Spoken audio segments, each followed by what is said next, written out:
నా ప్రాణ ప్రియుడా శ్రేష్టమైన ఫలములతో అర్పించుచున్నాను సర్వము నీకే అర్పణగా.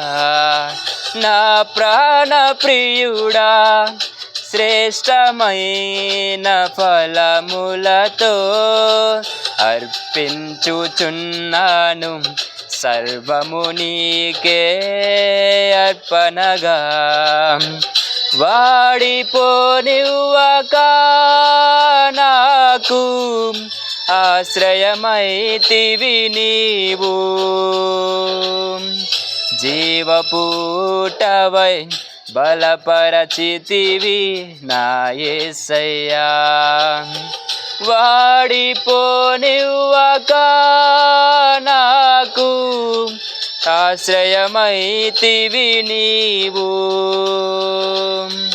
జీవపూటవై బలపరచితివి నా యేసయ్యా.